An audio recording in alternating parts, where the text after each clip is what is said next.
Хөдөлмөр нийгмийн хамгааллын яам Германы хөгжил хамтын ажиллагааны нийгэмлэгээс хамтран зохион байгуулсан Монгол ур чадвар 2017 ажил мэргэжлийн улсын уралдаанд Ховд аймаг дахь Ховд хөгжил политехник коллежийн багш суралцагчид амжилттай оролцоод ирлээ. Тухайлбал багш Батагийн бэлтгэсэн суралцагчид олгормоо оролцсон төрөлдөө 1-р байранд шалгарч дэлхийн ур чадвар 2017 уралдаанд оролцох эрх авсан бол бэлтгэсэн багш Бата эксперт багшаар шалгарчээ. Харин багш Очир Эрдэнэбаатар нарын бэлтгэсэн Жадам Эрдэнэ Батбуян нар уралдаанд амжилттай оролцож 4-р байр 6-р байранд шалгарсан байна. Багш суралцагчид уралдааны сан техник, барилгын өрөг, мужаан гэсэн 3 төрөлд оролцож ийхүү амжилт гаргасан бөгөөд аймаг орон нутгийнхаа нэрийг улсад гаргаж улмаар дэлхийд Монгол улсынхаа нэрийг гаргах эрх авсанд нь баяр хүргэн аймаг орон нутгийн удирдлагууд сургуулийн захиргаа хамт олон нь өнөөдөр хүндэтгэл үзүүллээ. Ур чадрын уралдаанд Ховд багш очиж өрсөлдөх болсон энэ сайхан баяртаа үйл ажиллагаа эхэлж байгаад бас сэтгэл дөрөв байна. За бид бүхнийг улсын хурлын гишүүн, засгийн газрын гишүүн, бямц цогц, за улсын хурлын гишүүн Батнасан нийгмийн халамж үйлчлэл ерөнхий газрын Нямдава гэх мэт нутгийн олон хүмүүс бас биднийг бас дэмжиж өгсөн.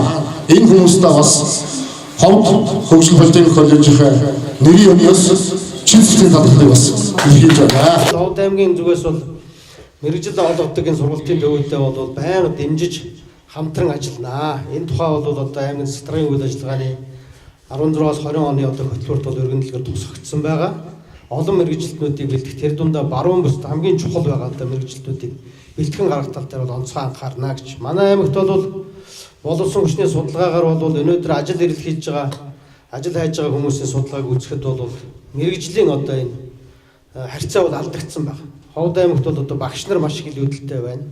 Тэгсэн мөртөө уул уурхай мэрэгжилтэн, хөдөөж байгаа мэрэгжилтнүүд яг мэрэгжилтэй боловсон хүчин бол дутагдaltaй байх шигтэй. Тэгэхээр энийг нөхөх ганц байгууллага бол үндсэндээ мэрэгжил сургалтын төлөвийн төв танаа сургууль бол гол түвшиц байгууллага гэдгийг бид ойлгож байгаа. Ингээд та бидний хамтын ажиллагаа болон өргөжих байхаа гэж ингэж найдаж байна.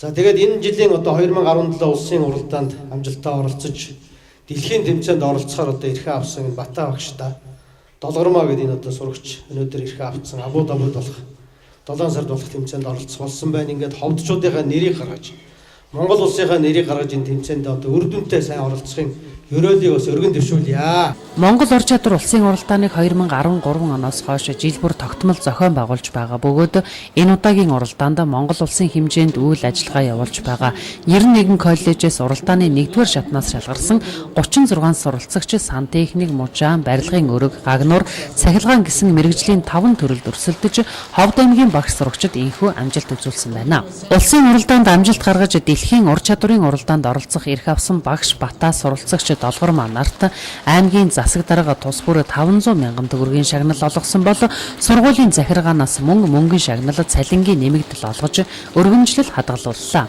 Мөн тус сургуулийн багш суралцагчдыг улсын уралдаанд амжилттай оролцоход нь хамгийн их дэмжлэг болж ажиллаж байгаа Рубин Циллерийг Ховд аймгийн хүндэт тэмдгээр шагнаж урамшуулсан бол багш Очрыг Жаргалан сумын хүндэт тэмдгээр шагнасныг энэ үеэр гартуулан өгч баяр хүргэсэн юм а. За Монгол ур чадвар тэмцээн маань болохоор 45 хоногийн өмнө даалгаврууд ерөнхийдөө бэлэн интернетэд олон нийтээс нээлттэйгээр задлагддаг байгаа.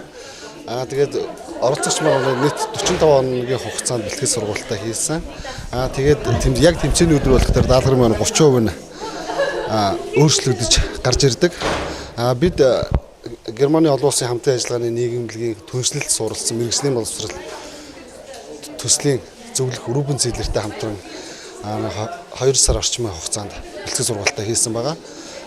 Мөн түүнээс гадна хүүхэд гэр бүл хөгжлийн хэлтсийн багш хишиг тогтоос сэтгэл зүйн зөвлөгөө авч ажилласан байгаа. Энэний үр дүн маань ажиллагдаж хүүхэд маань 1-р шатны тэмцээнд маш их сандралтай байсан бол 2-р шатны тэмцээн дээр сандралгүй өөрийнхөө яг ажилбарыг 100% бүрэн гүйцэд хийж гүйцэтгсэн байгаа. Хамгийн хүчтэй өрсөлдөгч бол техник технологийн сургууль гэдэг хотын сургууль байсан. Тэгээд тэр аймагуудаас гэвэл Баянгар аймаг хүчтэй байсан. Тэгээд одоо нодлон хавар тэгээд бүгд цагтаа хэмжих гэжсэн болж энэ оролдоон дээр бүгд цагтаа хэмжээд бүгд яг сайн хийсэн. Тэгээд тэр хүмүүсээс одоо мэрэгчлэрээ цаашдаа ажиллаа яваарай гэж хэлье. Бэлтгэлээ одооноос удахгүй хийж эхлэе гэж бодож байгаа. Бараг одоо ингэж хийсэн эхлэе гэж бодож байгаа. Багшийн улсынхаа нэрийг хэлэх байх юм. Энэ бол мэдээж манай сургуулийн бит хоёрын хувьд болгож байгаа маш том нэр хүнд байгаа. Бэлтгэл сургуулийн хувьд гэх юм бол одоо манай багийн ахтагч Халиуна маань болохоор эх 7 хоногт абууд болохт техникийн зөвлөгөөнд оролцоод ирээд тэгээд орж ирснийхаа дараа үндсэн бэлтгэл сургуулийн хугацааг нарийн гаргаж өгөөд тэгээд тэр хүний гаргасан бэлтгэлийн дагуу бид нэр бэлтгэл сургуультаа хийх хэрэгтэй байна. Ховд хөгжил политехник коллеж нь 130 гаруй багш ажилчид 1000 гаруй суралцагчдтай техникийн мэрэгжлийн боловсролоор сургалт явуулаад 70 гаруй жил болж байгаа томоохон сургуулийн нэг. Тус сургуулиас аймаг улсдаа нэрээ дуурсгасан олон арван шилдэг тэргүүний мэрэгжилтэй боловсон хүчнүүд бэлтгэгдэн гарч байгаа бөгөөд суралцаж буй мэрэгжлийн боловсролоор ур чадвараараа дэлхийд өрсөлдөхөөр болж байна. Дэлхийн ур чадвар 2017 уралдаан эх 7 дугаар сард Арабын Абу Дабид болно. Багш Батаас суралцагч долгор манаар өнөөдрөөс эхлэн бэлтгэлээ сайтар хангаж Монгол улсынхаа нэрийг гарган амжилттай оролцохоо хүндэтгэлийн арга хэмжээний үеэр илэрхийллээ.